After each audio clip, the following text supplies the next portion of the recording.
నమస్తే. Prelims exams దగ్గర పడుతున్నాయి కదా. ఎన్విరాన్మెంట్ అండ్ ఎకాలజీ సిలబస్లో స్కోరింగ్ పెంచే కీలకమైన అంశాలను డీకోడ్ చేయడానికి సిద్ధంగా ఉన్నారా? ఈ విశ్లేషణలో సిలబస్లో పదే పదే వచ్చే అత్యంత ముఖ్యమైన డాక్యుమెంట్స్, టార్గెట్స్ ఆధారంగా వాస్తవాలను చర్చిద్దాం. అస్సలు టైం వేస్ట్ చేయకుండా నేరుగా టాపిక్లోకి వెళ్ళిపోదాం. ఈరోజు సెషన్లో ప్రధానంగా 5 అంశాలను కవర్ చేయబోతున్నాం. 1. భారత జల సంరక్షణ ప్రణాళిక. 2. కొత్త క్లైమేట్ ఎన్డీసీస్. 3.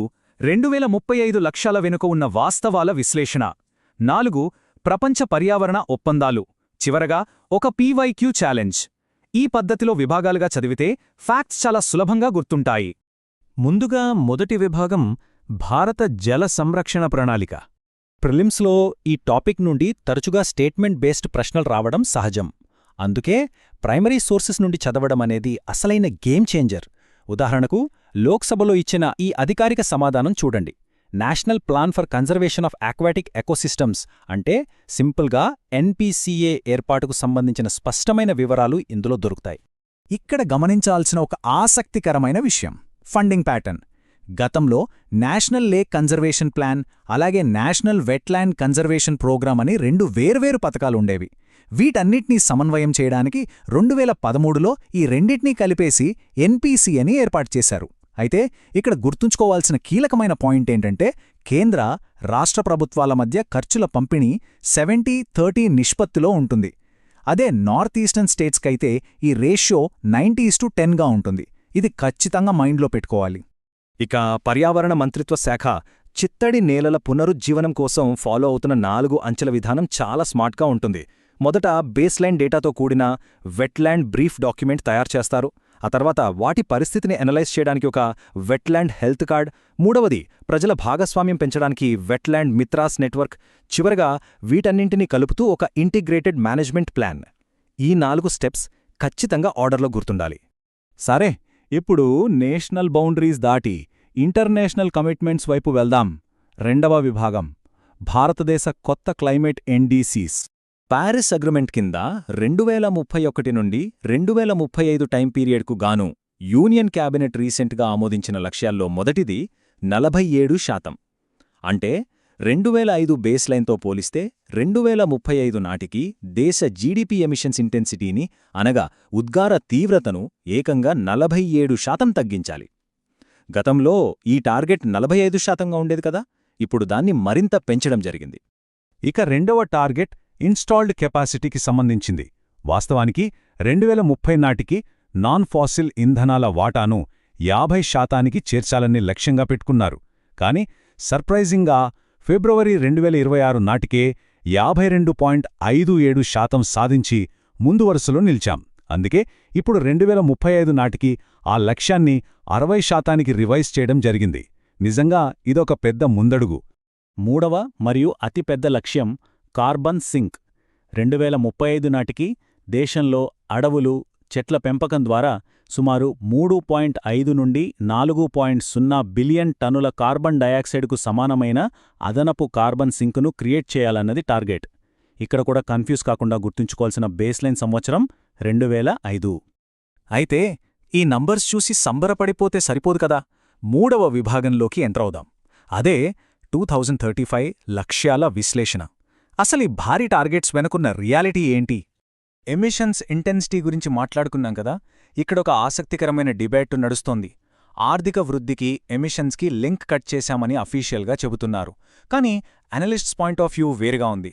మన ఇండియా యావరేజ్గా ఏటా 6.1% జీడీపీ గ్రోత్ రేట్ నమోదు చేస్తోంది. అంటే జీడీపీ యూనిట్కి ఉద్గారాలు తగ్గుతున్నా జీడీపీ సైజ్ ఏటా భారీగా పెరిగిపోతున్నందువల్ల ఓవరాల్గా చూస్తే టోటల్ ఎమిషన్స్ వాస్తవానికి పెరుగుతూనే ఉంటాయని ఒక వాదన బలంగా ఉంది.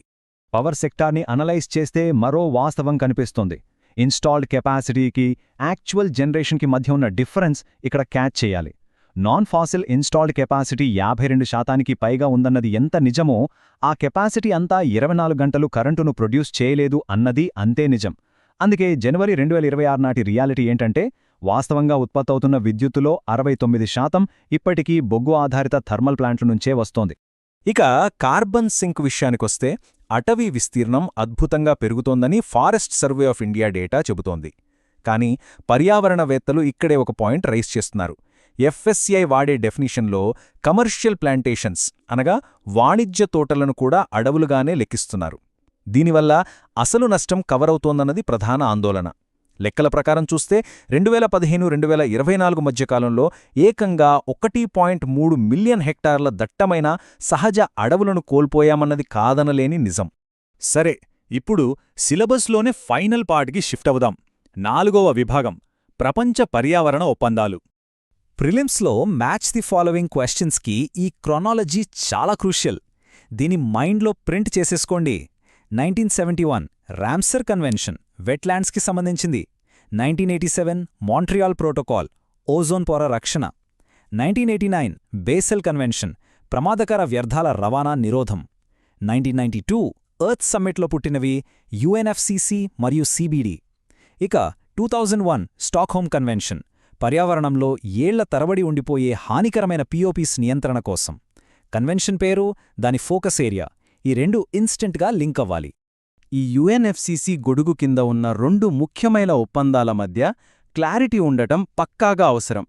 1997 నాటి క్యోటో ప్రోటోకాల్ అనేది అభివృద్ధి చెందిన దేశాలపై లీగల్గా ఎమిషన్ కట్స్ విధించింది.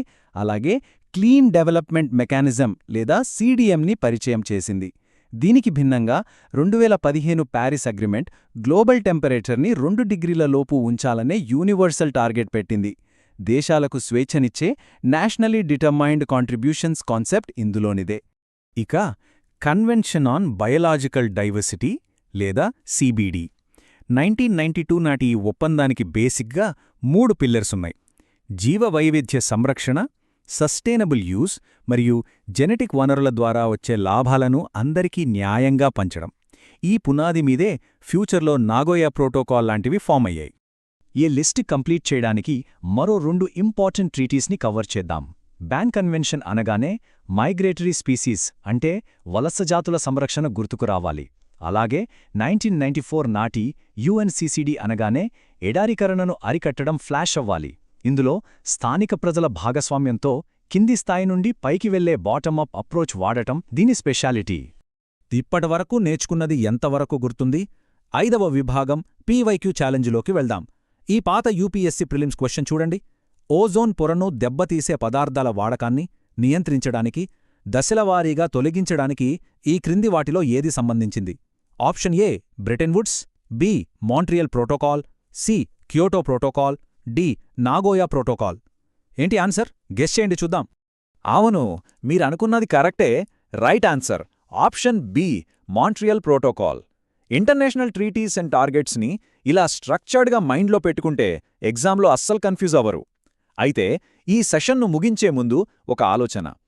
పర్యావరణాన్ని కాపాడుకోవాలంటే కేవలం కాగితాలపై లక్ష్యాలను పెంచుకుంటూ పోతే సరిపోతుందా? లేక ఆ టార్గెట్స్ వెనకున్న రియాలిటీని కూడా మార్చగలిగే కఠినమైన యాక్షన్ గ్రౌండ్ లెవెల్లో జరగాలా? ఏమంటారు? మరో ఆసక్తికరమైన విశ్లేషణతో మళ్ళీ కలుద్దాం. All the best.